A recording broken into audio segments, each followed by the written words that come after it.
iPad. What went wrong? Restricting India to 150. After that, India coming back. What went actually wrong with Australia? Look, I think there's a fair few things. 150. I thought places quite well. Obviously, game sped up that night of day one. They bowled terrifically well and put a dent into us. And once the pitch started to slow down a little bit, obviously we weren't as well placed and we're back out in the field and couldn't get the breakthroughs. But I thought they played really well. Just not much really went our way this game. Hi, Shubhai Chakravarti from Red Sports. When your Pacers were bowling with the old ball, it looked completely different out there with Indian batters dominating. But when Jasprit Bumrah came on with the new ball, with the old ball, he looked like a different bowler altogether. So, a word on the class of Jasprit Bumrah and what did he do different that you thought made the difference? Yeah, I thought he bowled really well. Obviously he's one of the best in the world. He's always going to be a challenge, so we've got to come up with some ways to combat that. I thought particularly that day one, his spell, spell the Indian guys made it really tricky for obviously our team to navigate through. So, he bowled well. Throughout the game like he does most games. So, just with the way the batting went during that match, particularly the first innings, being such a big series, do you expect changes will be considered for the next test? I think after every test you always kind of look at what you think your best matchup is. This is, a sample size of one. 4 or 5 days ago we thought this was our best 11, so I dare say nothing. There won't be many changes going into Adelaide, but I'm not a selector. I'm sure they'll get together after the game. Not to be. Got a bit of work to do over the next 10 days. So. Do you think with a couple of batsmen, perhaps there's a bit of cricket they can play before the next test, just to have a bit more time in the middle? I don't know whether the Prime Minister's 11 is still a possibility or even just grade cricket. Look, I don't think so. We might change our prep a little bit. Might get into Adelaide, a day earlier with this game finishing. Give us an extra day of preparation leading to that second test. But we'll go home for a couple of days and then regroup in Adelaide. Pat, you talked sort of the day before the game about you felt just sort of right in terms of a little bit underdone knowing it's a long series. I mean, how much do you think that the pathway into this first test is about all 5 tests? And, given that this, it was a pretty big margin in this game.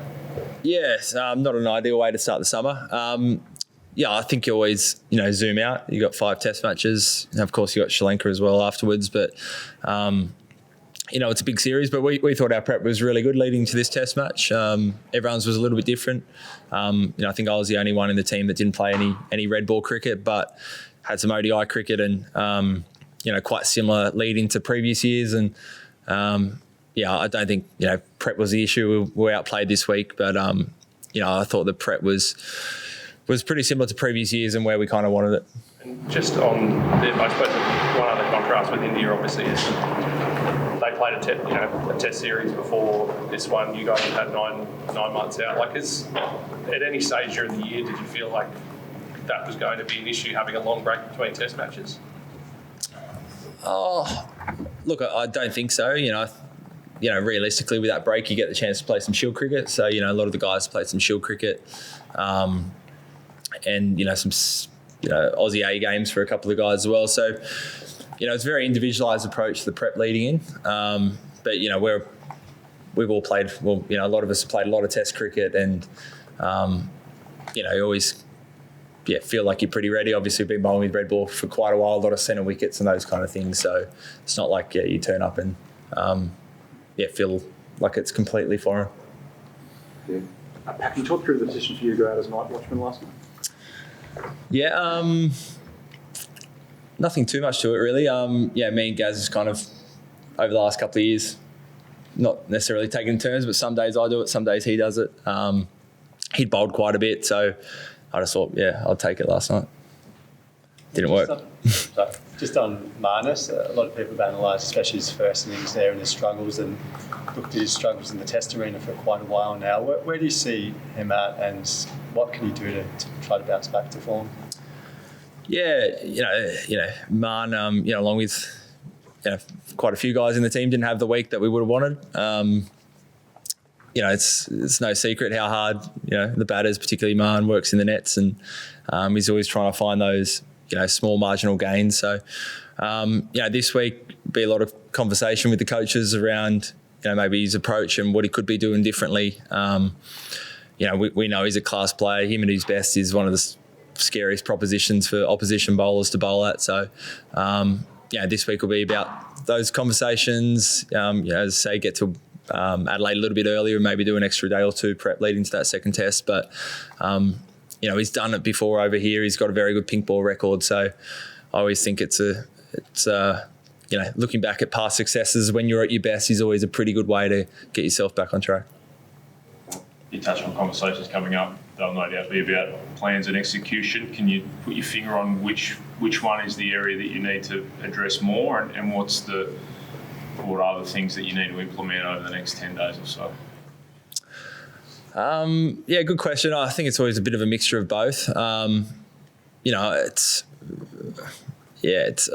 think we tried plenty of different plans. In the bowling side of things, some of them looked pretty good, but didn't necessarily come off straight away. Others not so much. But I thought there was some good information gathered there that we can take into the rest of the series. And for the batters, I think it's really individual. I think it's, I dare say the Adelaide wicket's going to be a little bit different to here.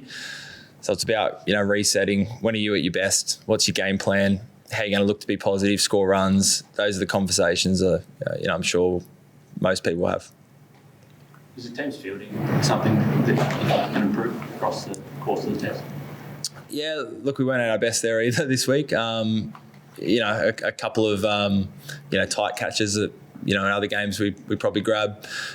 Just a few kind of overthrows and misfields. So yeah, of course. Again, we get to Adelaide and do a bit of that. But again, I thought the prep leading was really good. Everyone catches a million balls. It's about transferring that into the game. Pat, Mitch Marsh didn't bowl a hell of a lot in cricket leading into the Test series. Is he fully fit and are you confident that he can get through 5 tests as your 5th bowling option? Hard to say. He's battling a couple of little niggles since the UK tour. The main thing is he's in there as we think one of the top 6 batters in the country, and bowling's a bonus. He's a little bit sore towards the end of this kind of Test match. So again, next 10 days, chance to freshen up, try and get it right. We'll see how he goes. Yeah, but ideally, be able to bowl in each Test match. Couple more. Pat, a 22-year-old Yashasvi Jaiswal making one of the finest hundreds on the Australian soil. That's one of the finest attacks. What are your thoughts on that innings?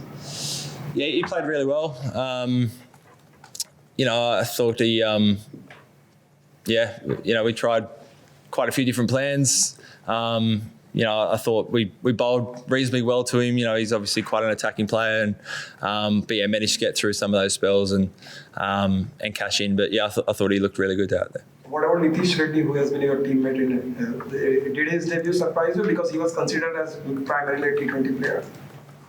Obviously he was in the Indian squad, so I thought as soon as he's in the squad that he was a chance to play.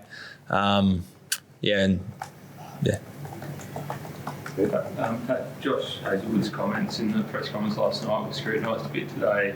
Some people feeling that it showed a bit of friction maybe between the bowlers and the batsmen. Do you have any concerns about the sort of togetherness of the dressing room?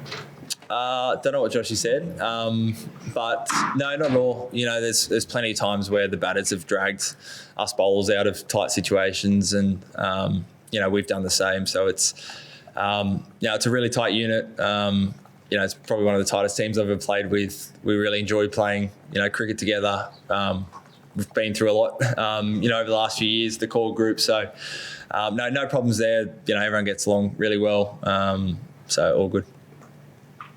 There were two good centuries from Indian side, but do you think that the first innings where KL played that innings was stand apart for you, but that came around in the first innings?